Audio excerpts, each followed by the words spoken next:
Ganda, no? Park talaga, dinadayo talaga siya. Ayan, no? Nakatuwa, oh. Ang daming tao.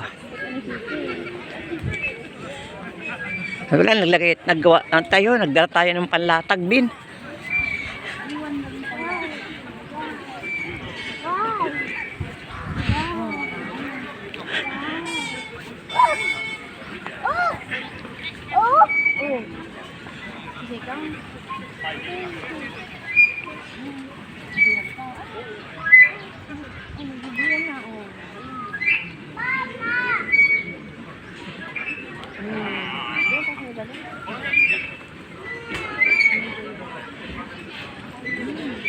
Ganda.